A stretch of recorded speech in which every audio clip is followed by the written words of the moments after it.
Amazing Spider-Man the Hunted story arc, collecting The Amazing Spider-Man 2018, Volume 5, Issues 16 to 23. Trigger warnings include there will be brief mentions of cancer, fratricide, suicide, child cannibalism, and prolicide.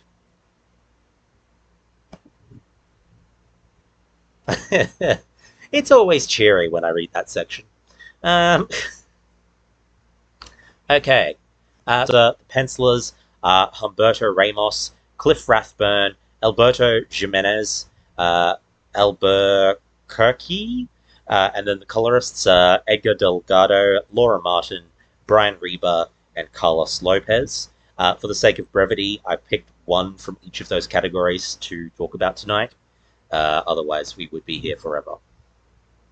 um, so, the writer for all of these issues is Nick Spencer.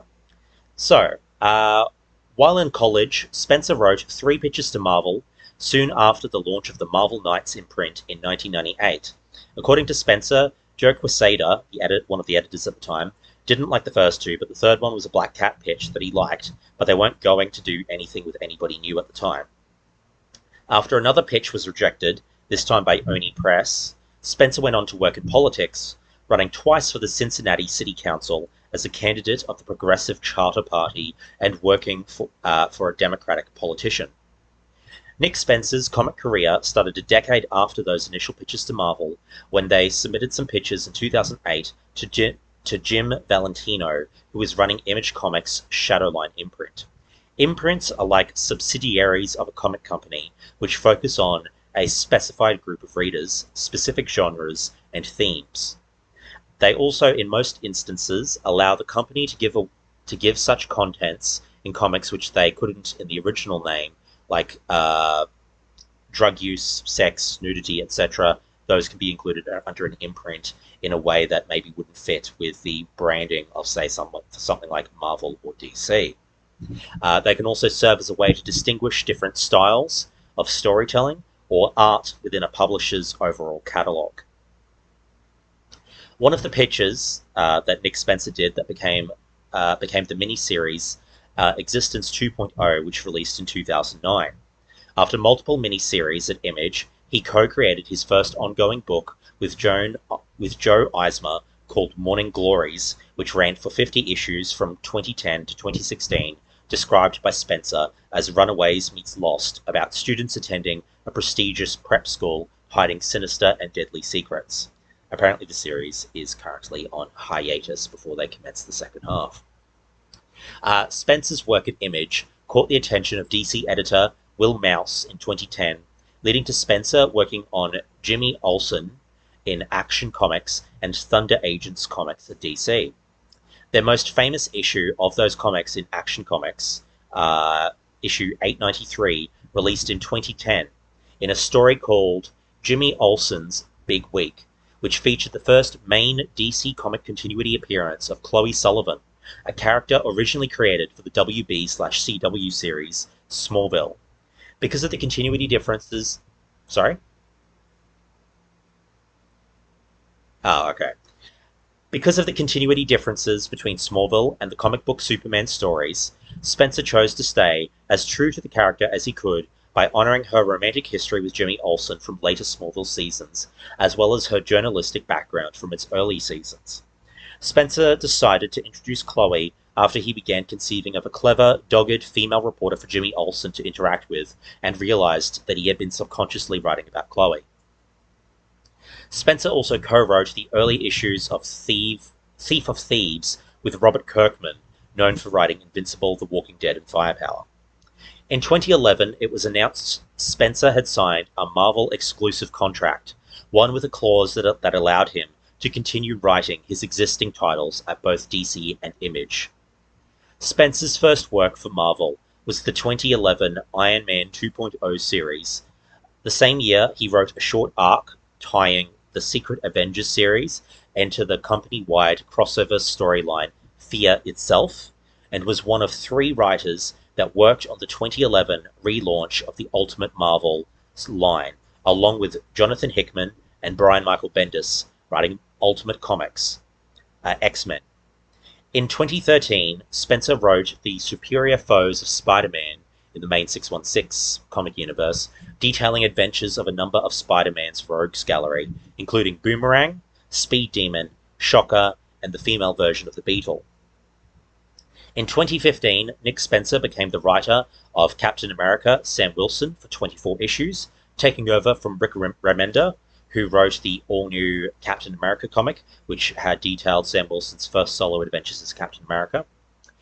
2016 saw Nick Spencer co-write 9 issues of Archie Comics, the semi-rebooted, more mature adult Archie Comics. In 2016, Spencer became the writer of the Captain America Steve Rogers ongoing series, in which Captain America was replaced by a version of himself loyal to the villainous organization Hydra. The storyline culminated in the company-wide crossover Secret Empire, which Spencer wrote the central issues of. Both were wildly disliked by comic fans.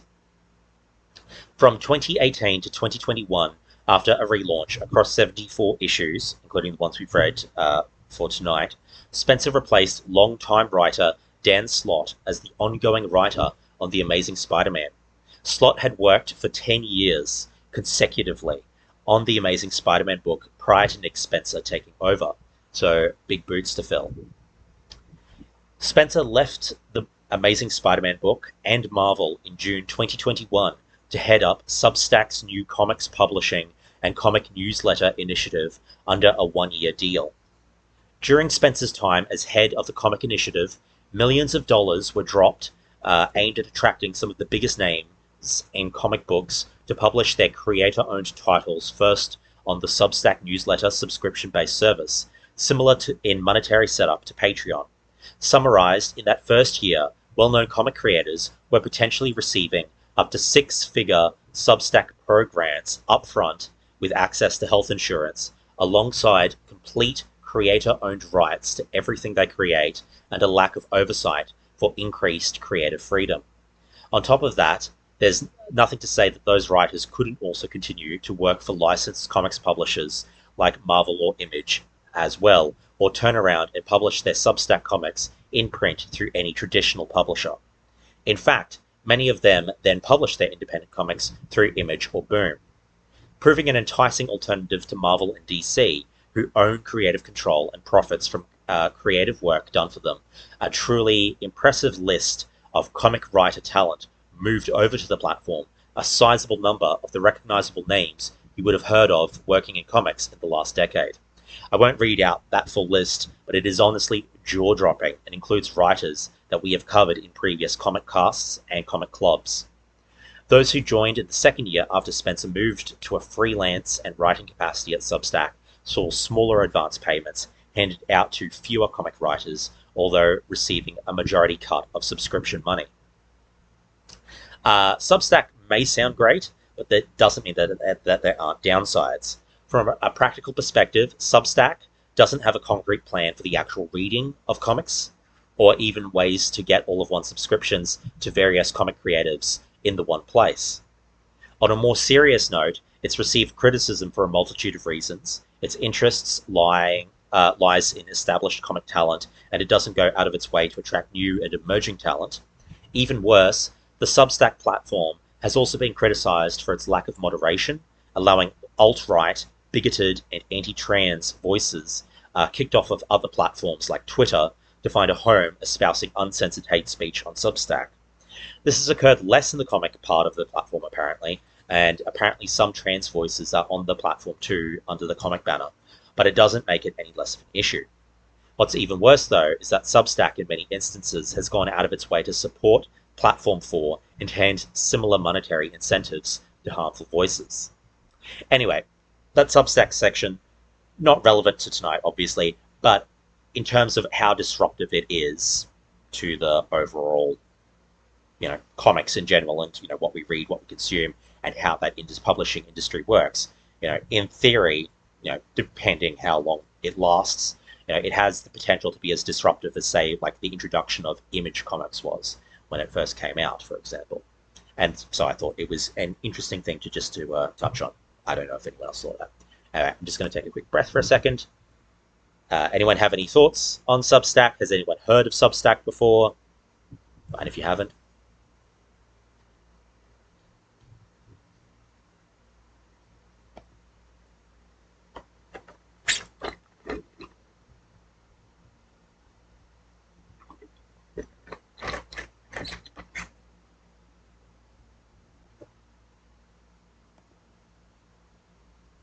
Yeah. Yeah, absolutely. Yeah, so 2021 was when they kicked off that initiative, and as I said, Nick Spencer was the one that they appointed to basically head it up. So he basically got to choose to hand out who to hand out six-figure deals to. I opted for Humberto Ramos. So they were the artist for, I believe, the majority of these issues. So Humberto Ramos, the penciler of this book, has worked as a penciler, colorist, and artist on various comics over the years. They began their creative in 1989 at Kaboom Comics. He was later hired by DC Comics as the regular penciler for their Flash spin-off Impulse, which launched in 1995. In 1998, Ramos co-founded the imprint Cliffhanger with comic book artists Joe Madeira and J. Scott Campbell, which was part of Jim Lee's Image Comics division Wildstorm. Wildstorm was acquired by DC during Ramos's time writing for the imprint.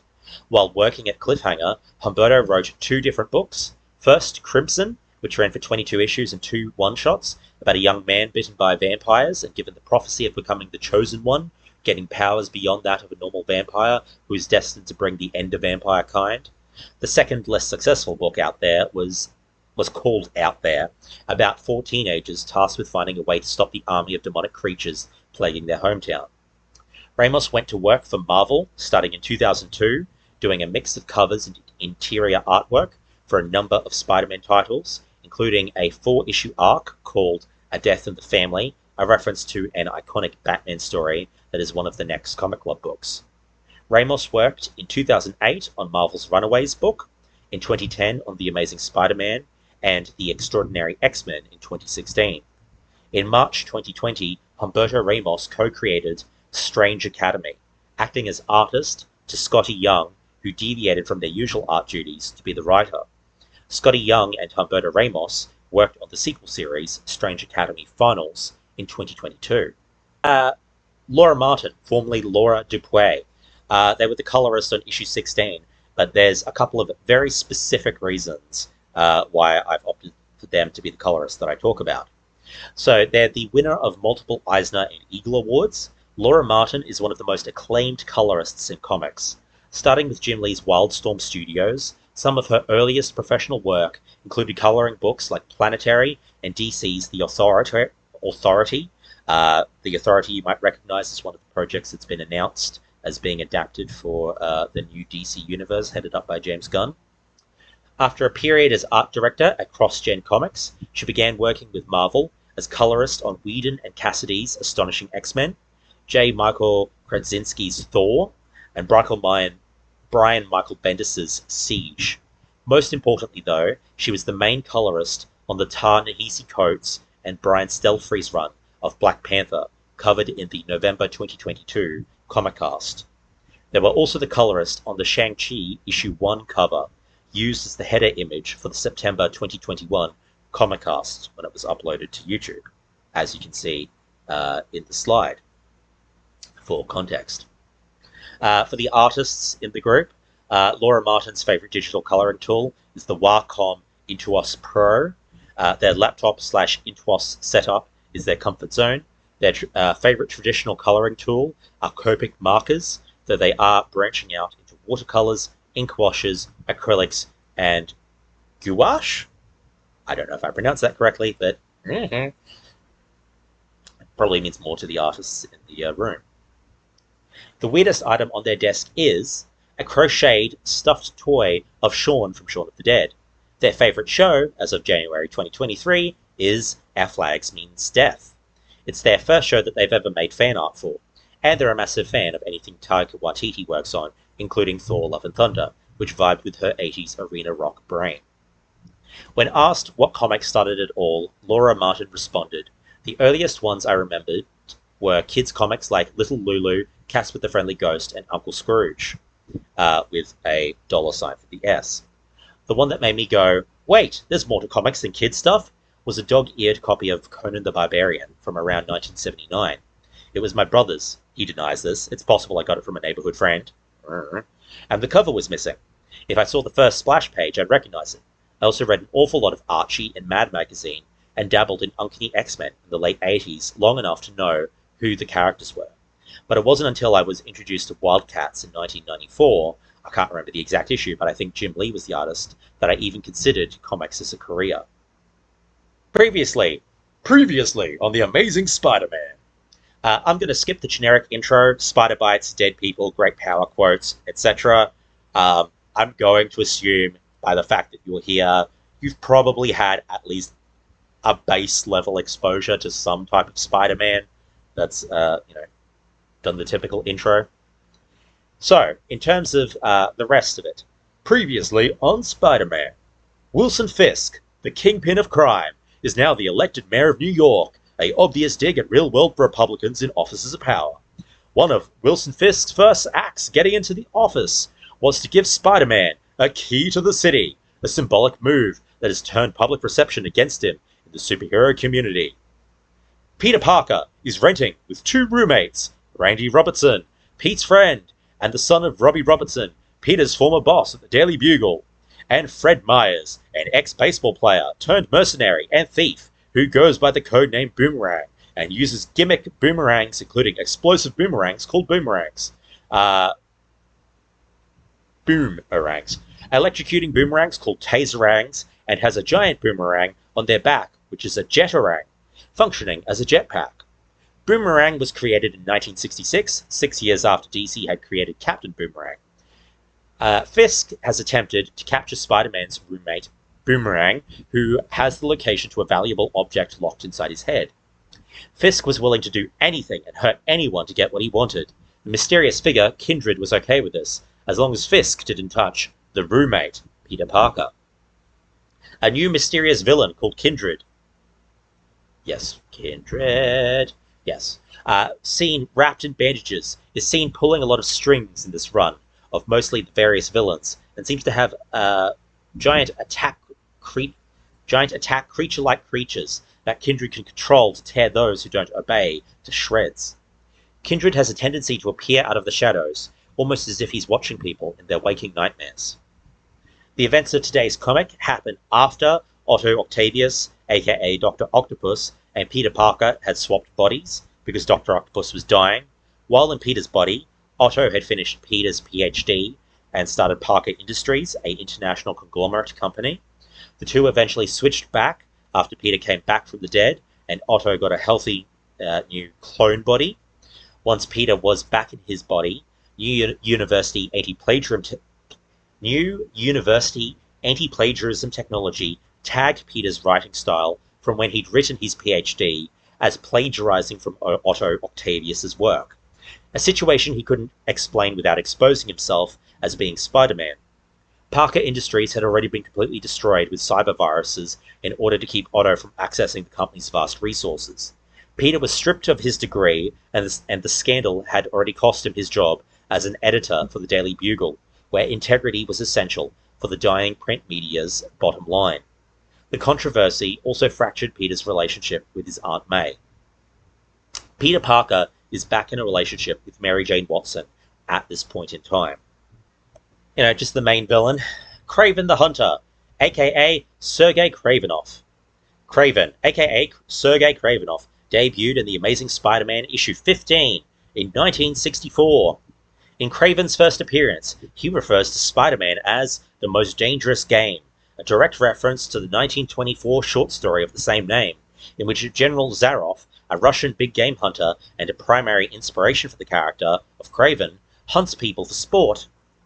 Kraven is typically portrayed as the descendant of a Russian aristocrat and renowned big game hunter whose goal in life is to beat Spider-Man to prove himself as the world's greatest hunter. Though he is often overconfident in his own abilities, which he likes to boast about, he possesses a great sense of honor and treats his adversaries as equals until proven otherwise. Because of this, Kraven has sometimes been depicted as an anti-hero and has teamed up with other heroes, including Spider-Man, the Avengers of 1959, and Squirrel Girl in The Unbeatable Squirrel Girl 2015. He is the half-brother of Master of Disguise and supervillain spy, the Chameleon, and one of the founding members of supervillain team, the Sinister Six. Kraven's most iconic story is 1987's Kraven's Last Hunt. In this story, determined to end his life as he becomes older, frustrated with his failing health and continuing failure to defeat Spider-Man, Kraven sets out a final hunt for Spider-Man. After capturing Spider-Man, he shoots him with a coma-inducing drug and buries him alive on his estate. To complete his victory, Kraven attempts to become Spider-Man's clear superior by impersonating him in a brutal vigilante campaign and capturing Vermin, the one foe at that point in time that Spider-Man had never been able to defeat on his own.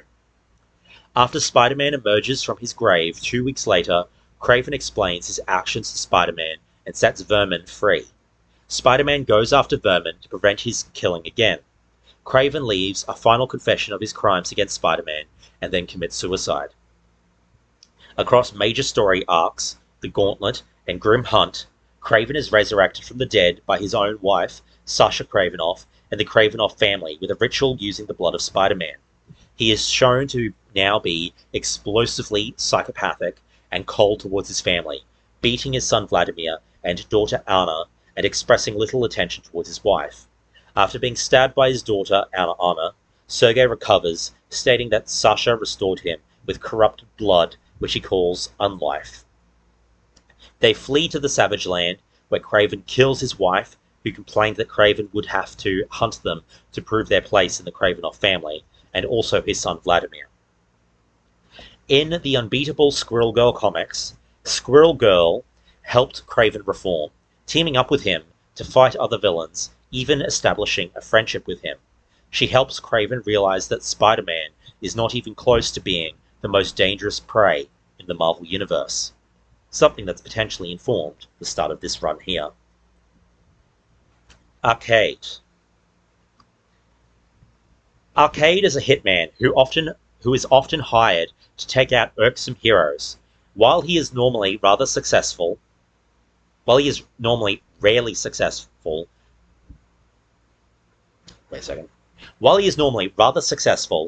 Arcade rarely fares well against true superheroes. Despite his prowess in killing people, Arcade refuses to kill them in typical ways, preferring instead to build giant death traps called murder worlds all over the world, and sometimes in virtual realms, to kill them, enjoying the game itself more than the actual murder. Due to his inability to kill anyone of consequence and his exuberant mannerisms, Arcade's reputation among the villain community has declined rapidly. Arcade's true name is unknown, as is his background prior to becoming a killer. Arcade, created by legendary writer Chris Claremont and iconic penciler John Byrne, first appeared in 1977's Marvel Team-Up issues 65 and 66, taking on both Spider-Man and Captain Britain. Arcade would fight both characters again, both together and separately, and is frequently hired to fight against mutant-based teams like Excalibur, X-Men, X-Factor, X-Force, and Alpha Flight. Arcade has appeared in more than 100 comic issues now. Arcade is almost always seen in a white suit with a green shirt with a yellow clip-on bow tie, often with polka dots. Arcade has teamed up with villains before, like Dr. Doom in Uncanny X-Men issues 145 to 147. Arcade usually has a lead female henchperson.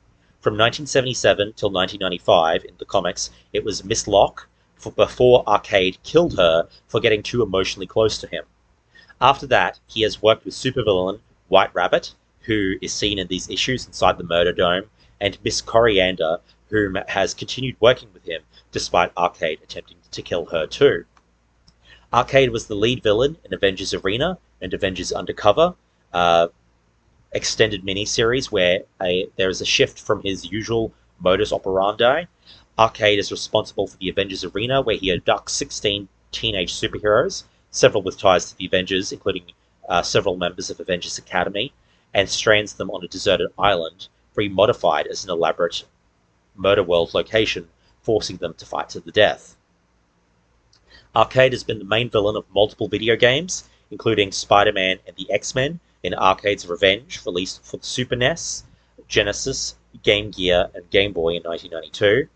X-Men Madness in Murder World, a single-player side-scrolling arcade game developed by Paragon Software in 1989 for the MS-DOS, Commodore 64, and Amiga systems, is playable in Marvel Puzzle Quest, and Murder World has a whole game section in Marvel Ultimate Alliance for the Xbox 360 and other consoles, with Arcade in a mech suit as the final boss for the area.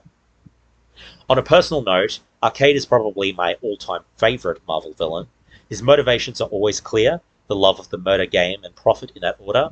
Artists and writers get to go crazy with the concept and looks of the various murder worlds, and there's an unhinged comedic zaniness to how comics where he's the villain normally end up going. He's generally absurd, and that typically tends to make for some rather fun issues.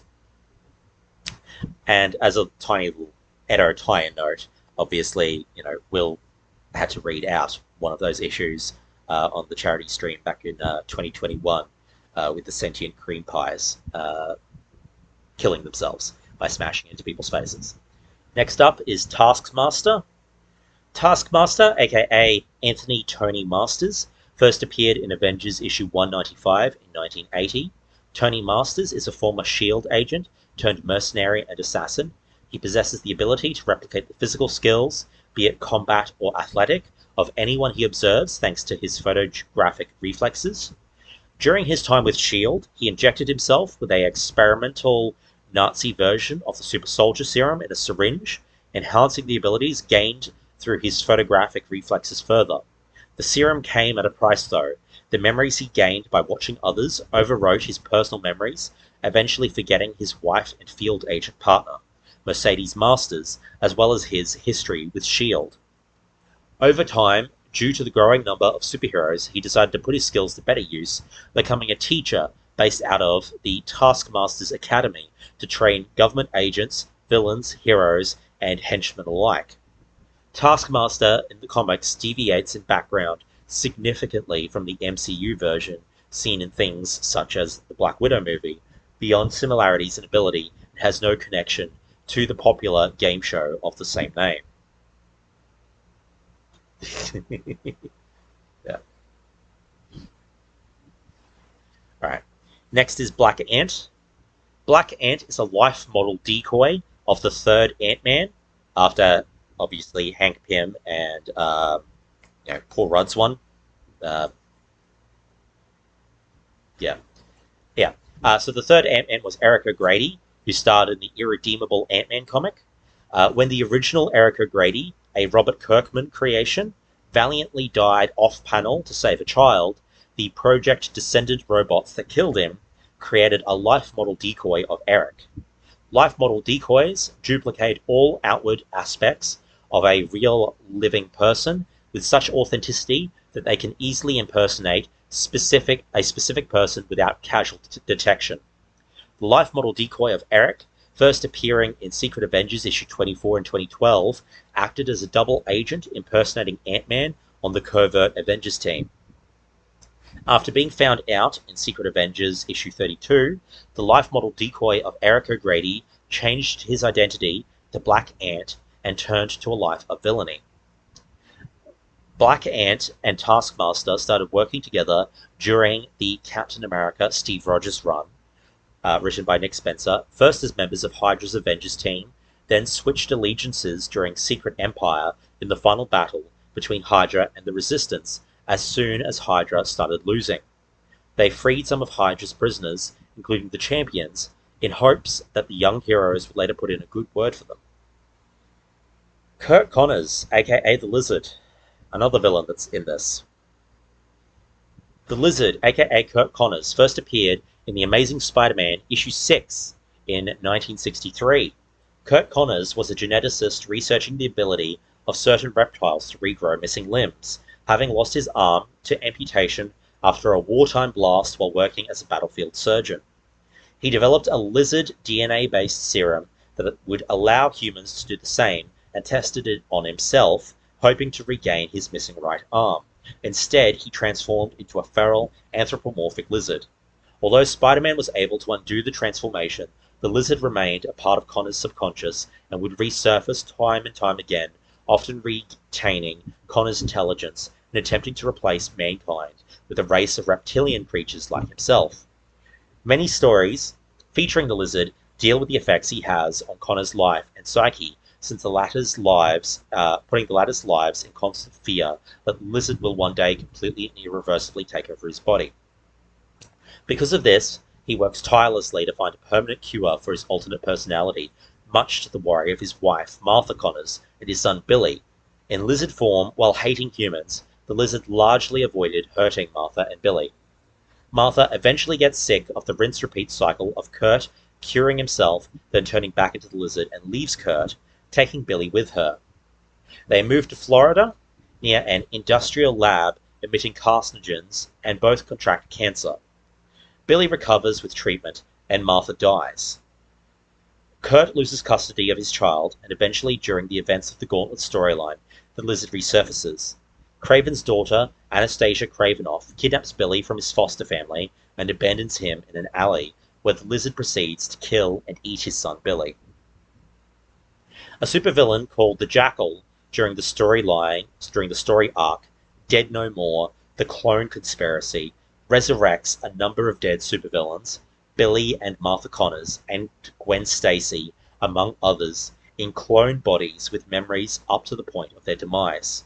To make them do his bidding, the Jackal injects them with the carrion virus, which lies dormant inside the clone bodies and can be triggered at any time by the Jackal, causing rapid cellular decay, resulting in death.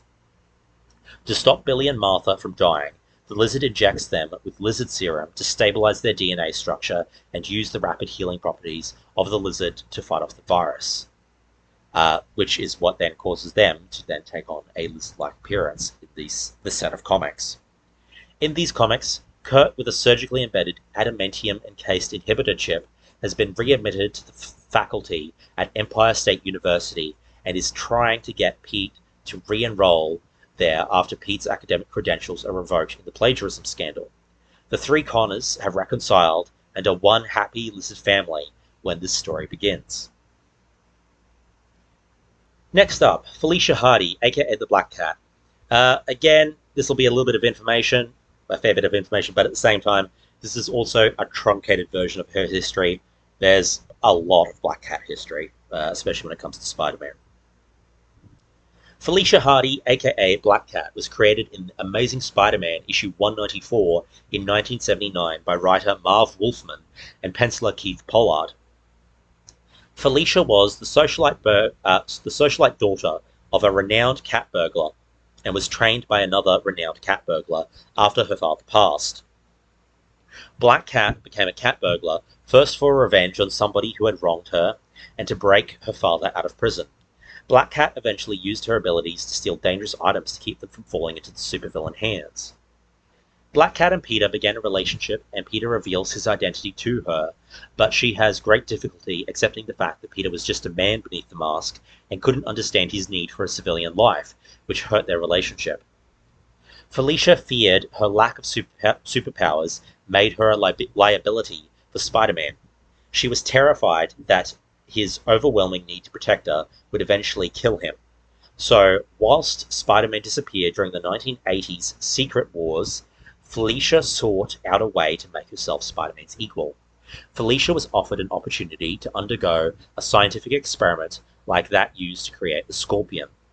Only after the process was completed did Felicia learn the power came from the Kingpin. Her newly gained bad luck probability power, which created bad luck for other people, was infectious and began to permanently jinx Spider-Man, which was exactly the Kingpin's intent. Feeling a wall of secrets growing between them, Spider-Man broke up with Felicia, which infuriated her since she was just about to break up with him to protect him from the effects of her jinx. Pete got Doctor Strange to remove the bad luck jinx he permanently had on him, but this altered Black Cat's powers in the process.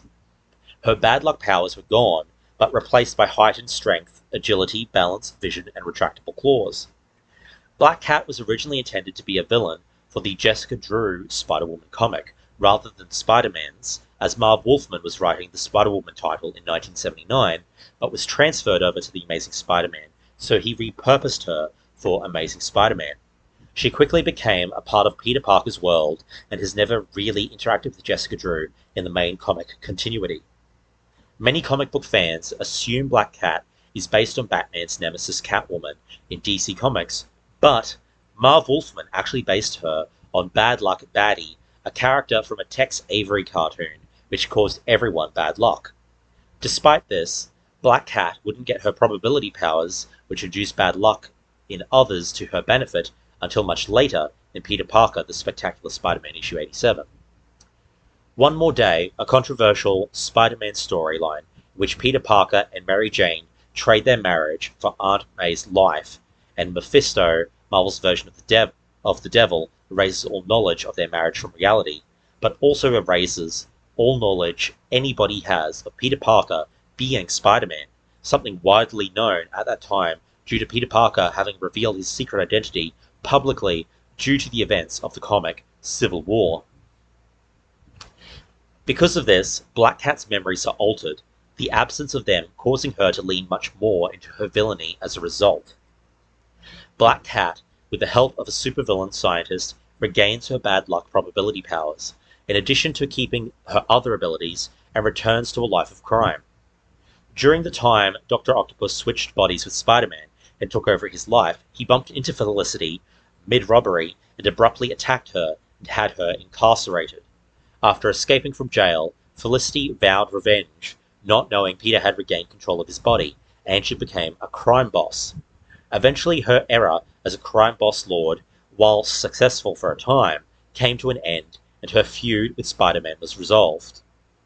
In Amazing Spider-Man 2018 issue 10, she tells Spider-Man that she doesn't remember his face or who he is. She realizes that losing her memory of his identity eroded the positive impact he had on her life and choices.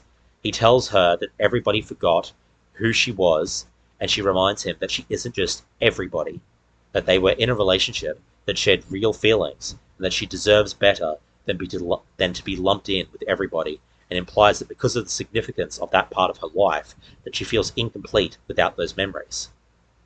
Spider-Man re-reveals that he is Peter Parker to Black Cat, and upon returning home, like a superhero in a proper relationship, communicates with his partner Mary Jane about having hung out with Black Cat and having revealed his identity to her. Issue 16. After Kraven kills the guide of a poach hunter named Bob, to Bob's surprise, he declares that he does not want to kill him, but rather make Bob a hunter. A flashback reveals Kraven's plan. After moving to the wildlands, he began killing humanoid animals created by the High Evolutionary. The latter eventually gave up and said he was willing to do whatever Kraven wanted to stop him from killing his creatures. So Kraven ordered the geneticist to clone himself to Kraven 87 times, and to make the clones mature into adulthood at a slightly faster rate. Thus the High Evolutionary complied. However, Kraven's daughter Anna learned of her father's plans and left him in disgust. While his new cell-grown sons matured into young men, Kraven sent them around the world to hunt, and ordered them return home after some time. Once the designated time passed, only one son returned after killing all of his brothers along the way, much to Kraven's surprised satisfaction. The hunter then explained to his last son how the region of his land was dying due to climate change, and how unworthy poachers were due to them. And was contributing it to the unworthy poachers and their methods. Given that killing or frightening them all would be impossible, Kraven instead decided to push them to hunt all the superior criminals in the with their animal-inspired identities. In fact, according to the hunter, they committed the sacrilege of having given themselves the names of the beasts without honoring the souls of their respective totems, and now Kraven will teach them what it means to be hunted. Meanwhile, Billy Connors, son of Kurt Connors, aka the Lizard, sneaks out to go to a party. Kurt calls Peter Parker, requesting he send Spider-Man to find him. However, Peter feels unwell due to a cold, but still goes out in search of Billy. The appearance of Billy in a public setting triggers panic at the party, and the boy runs away to the street, where he is kidnapped by Black Ant and Taskmaster, who were actually searching for his father. Later, while looking for Billy Connors, Spider-Man is found by the Spider Tracer tracker he had given to the Black Cat, on which she recorded a message detailing that she has ended up in a trap and that the Lizard's son is with her. So on to issue 17.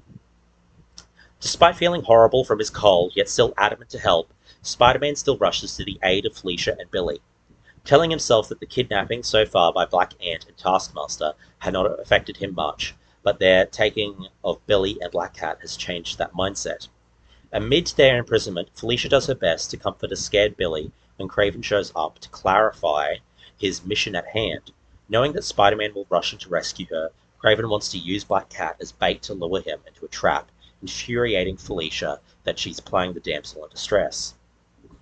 Meanwhile, Spidey reaches the origin point where Felicia sent the SOS and is further weakened by mysterious chemicals from Kraven's trap. Peter hypothesizes and puts together the pieces that Kraven was the mastermind behind everything. Spider-Man remains confused as to why Kraven hired two mercenaries. Spider-Man is then attacked by Kraven's last son. Spider-Man fights as best he can with his weakened state, even managing to score some good shots, but he is too fatigued from his infection in addition to the mysterious green mist. As the mists he breathes in makes him dazed, Peter has a premonition of the near future, one in which Mary Jane is on the ground, blood spilling, seemingly dead. This distracts him long enough for Kraven's son to capture him, and Spider-Man wakes up later in Central Park, wearing the black costume, surrounded by various animal-themed supervillains. Attacked by Scorpion, their skirmish is interrupted by an assault from an army of hunter robots. Issue 18. From afar, a demonic voice narrates, a quote from Thomas Hobbes, that life is nasty, brutish, and short, as nobody knows if they are hunter or hunted. Amid the narration, Spider-Man web swings over Central Park as the animal-themed criminals are hunted as prey by the hunters. Although flight able, Beetle soon finds out she cannot escape the area, trapped in a force field over Central Park, making everyone easy targets. But as they continue on, Spider-Man hears some of the hunters talking and realizes that Kraven is involved somehow with having other people involve themselves in the hunt. In a private suite for many wealthy patrons, Arcade explains to the participants of the hunt how to control the hunter robots from a distance, and then connects the participants to a neural implant. It is even possible to customize an individual hunter bot's appearance and respective weapons, similar to that of character customization in a video game. Bob from the Safari returns as one of the hunters, and after getting linked by Arcade to a hunter bot, kills Iguana while venting out his own frustrations. The demonstration earning more volunteers, contributing for the opportunity. Realizing the situation, Spider-Man works to help whomever he can while searching for the captive Felicia and Billy, but is also distracted by the vision of Mary Jane's possible death. In her apartment, Mary Jane is dancing and singing during the storm as her coping mechanism.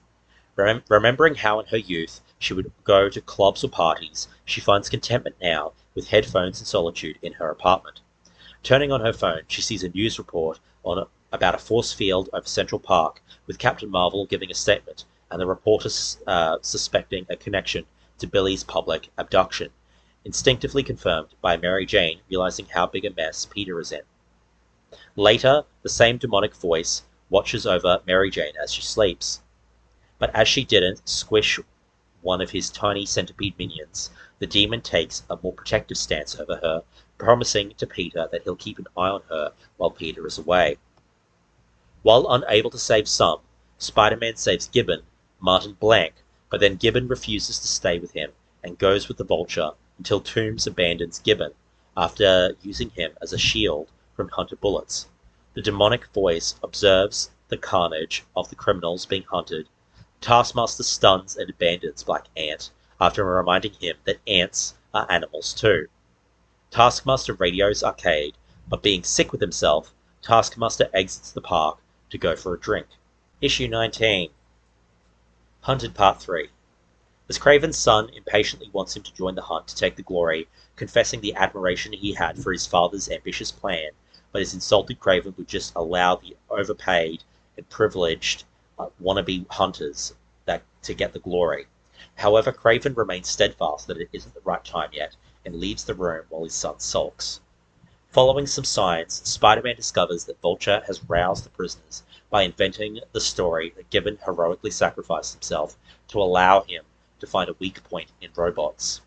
Wanting to stop this, Spidey tries to convince the prisoners that Toombs is not trustworthy, but fails due to Rhino remembering his capture from earlier. With that, Vulture effortlessly convinces the prisoners to follow him in retaliation against their captors. Just as a little sub-note, basically, I can't recall if it happened in these issues or before these issues, but there was basically a thing that went down where basically Taskmaster and Black Ant were taking on the Rhino, whilst some people got endangered, basically, and Pete basically had to prioritize saving the civilians over saving the Rhino being captured, basically, hence why Rhino was angry. As Black Cat comes up with a plan to free herself and a scared Billy, she lures in a guard. The guard is unaffected by her feigned seduction, but as she explains her bad luck powers, the lock on a leopard cage across from them breaks and allows for an escape. But as Billy wants to stay put, knowing his dad will find him, she convinces him with her story of self-reliance, taught to her by her father, that he needs to get up and go. Elsewhere, Taskmaster returns to Arcade after catching the lizard, as he went out to find his son, and Spider-Man runs into Black Ant, who is willing to tell him everything about their predicament. So that's the end of my synopsis for issue 19. So obviously issue 19.hu, that was an issue all about the Vulture, and basically how he gets a bit of tech in order to be able to get the robot head of the Hunter. And then there's also issue 20.0, which deals with the Taskmaster and the Lizard. Issue 20. Not wanting Spider-Man to repeat his mistakes and no longer be a good guy, Black Ant explains his fall from grace with the Secret Avengers. He explains that whatever Spider-Man thought the Hunt was, the truth was worse, as the Hunt isn't just a trap for the villains, but the patrons as well. Meanwhile, Taskmaster brings Lizard to the holding cells and reveals that the effects of the toxin Lizard ingested will fade on their own over time, while Taskmaster searches for Billy. Outside, Black Cat tries to calm Billy down until both are attacked by one of the hunters, Bob. After a fight, Bob manages to hurt Felicia, who shields Billy, but when he discovers Billy is just a child, he speaks to Billy emphatically. Bob decides to let them go, as the point to hunt monsters was to hunt monsters and criminals, not children. And obvious little bit of allegory there for gun control and the top end abortion and the rights, all talks all around that. Well, Kraven still rejects his son's request to join the hunt, so he decides to take action without his father's approval. When Lizard examines the cell Billy was in, he stumbles upon Kraven's son and cannot fight him because of the inhibitor chip blocking his predatory instinct. When Kraven's son decides to punish Lizard for an ignoble fight, which he sees as sacrilege, he declares he's going to kill Billy in front of Kurt Connors. Meanwhile, Spider-Man discovers the Hunter robot's weakness, the neural connection. If the robot is destroyed, the pilot will die from neural shock. The fact is learned too late, as Bob tried calling Arcade, but died from Vulture and his new followers. Kraven made sure of this to make sure that those he deems dishonorable will annihilate each other and restore glory to the Hunt. Enraged, Spider-Man demands Kraven's position for Black Ant, who easily guides him to the obvious location, the Central Park Zoo. But when Spider-Man calls out to Kraven, he is attacked by the Vermin clone horde made by Arcade, who wanted to raise the stakes. That's the end of issue 20. You can kind of tell from the slide that I've included some panels there, I believe from this issue. Oh no, sorry, next slide, never mind. But yeah, lots of Arcade in this issue, lots of Black Cat getting to be, show their hero side, jumping in front of black beam to protect Billy. Issue 21, Hunted Part 5. Spider-Man fights as best he can, but the vermin are too many, and he is overwhelmed and then rescued and taken away by Kraven. Meanwhile, the army of the Vulture continues to obtain good results against the Hunters, but also suffers many losses. Spidey wakes up in a cage wearing a new costume. The other had been damaged in the clone fight, next to Kirk Connors, and in front of a screen showing what Billy and the Black Cat are doing. Billy reveals to the cat that he has vague memories of the lizard who kills him, which he also understood. Felicia is shocked to learn it, but at that moment, the two are attacked by Kraven's clone. Spider-Man is determined to run to their rescue, but he's chained, and the only way out is to tear Kurt's inhibitor chip out so that he can turn into the lizard to fight. Taking out the chip would break Kurt's backbone, but thanks to his regenerative powers as the lizard, he could survive. Spider-Man is eventually forced to snatch the chip from Kurt, who turns into the lizard and heals. That's my wrap-up synopsis for issue 21. More of the story stuff seemed to sort of pull from issue 20.hu. That's where you see a whole side plot come out with the Vulture, where he hands over a giant piece of tech to the Vulture that sort of levels the playing field. But it's got that little proviso on it of you can only take out one hunter at a time, basically, which is hence why it's a chance, but just a chance, basically. And I love the fact that it's they portray it as Arcade going against Kraven for his own egomaniacal things when he's talking to the Vulture, but it turns out that it's just Kraven's way of keeping balance whilst also living up to the contract that he signed with Arcade. Arcade's also very much about that. Your victim has to have a chance, a small chance, but still a chance. And that had another all-villain panel basically running around with the Vulture on it, which I've included there on the bottom right, which I quite liked. Issue 22, Hunted Part 6. While his clone attacks the Black Cat and Billy Connors, Kraven lets Spider-Man out of the cage. As soon as he leaves the spider, he finds himself in front of numerous corpses which he believes is the work of the lizard, and for which he feels responsible. At that moment, Kraven appears, declaring that Spidey commits a sacrilege by not embracing the predatory nature of the spider and not killing his enemies. To force Spider-Man to kill him, Kraven assures him that through Arcade, that in the event of Kraven's death, the force field will be deactivated, like the robots that the prisoners will be freed, and the Black Cat and Billy Connors rescued. Kraven's words and other premonition, in which he sees MJ dead, push the spider almost to the limit and brutally assaults Kraven. But Spider-Man doesn't kill him because he understands that it was the Hunter who slaughtered the guards and not Lizard. To show him that his view of the world is wrong, Spidey shows Kraven how Felicia is risking her life for a child she has no relationship with, and how Lizard intervenes to help them. Incredibly, Kraven understands and stops the hunt by deactivating the robots and promises the spider that he will no longer hunt, urging him to run to the rescue of those in need. Subsequently, Kraven wears the Spider-Man suit and, posing as him, faces his clone that kills him, finally obtaining eternal peace. Moving on to the epilogue.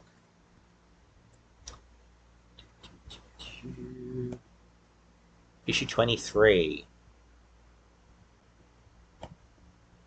With the force field dome removed and seeing the NYPD with aid from the Avengers, the Fantastic Four, and many other heroes swoop in to arrest the supercriminals, Spider-Man leaves them to do cleanup, fervently web-swinging in a newly cleared headspace. As Spider-Man races to Mary Jane's apartment, haunted by the visions of her violent death, Arcade and the Hunter bot pilots are arrested. The Vulture puts himself in charge of a new group he dubs the Savage Six, and some criminals capture Black Ant for revenge, only for a regretful Taskmaster to come to his rescue. Meanwhile, a wounded Felicia brings Billy home to his mother and stays with the two, awaiting Kurt to return home, who recovers consciousness in Central Park. Elsewhere, numerous vermin clones flood deeper into the subway system. Arriving at MJ's house, Peter finds a broken window and traces of blood on the floor, matching the scene he foresaw, but turning to face a scream, he sees Mary Jane alive, having stumbled over Pete's dirty laundry hit the window, resulting in an arm wound. She asks him why he was wearing his black costume, him knowing how much she hated it, but he hugs her tight, thankful for her well-being. The two kiss and leave. However, the mysterious demon narrates his disappointment in Peter for thinking so little of him, as killing Mary Jane wouldn't have fit his style, killing off his love like a cliche villain. It narrates that it wants to protect her from Peter, her greatest threat, as when she dies it will be because of Peter, like so many others, that in death they'll be alone together. With the funeral of Sergei Kravinoff, he is buried on his ancestral family home, and his son retires into the manor. Inside, Kraven's last son weeps and destroys his father's trophy room in a rage. As he readies to kill himself, he then finds a letter from his father urging him to inherit his name. Donning the materials, the last son becomes the new Kraven the Hunter. Meanwhile, the chameleon stands at Sergei's grave to voice how grateful he was to his half-brother for not having involved him as prey in the hunt, as he too is technically an animal totem that does not pay respect to the original animal. Remorseful at his suffering after the resurrection, Chameleon swears on his grave that he will no longer allow his rest to be disturbed, that he will destroy the world.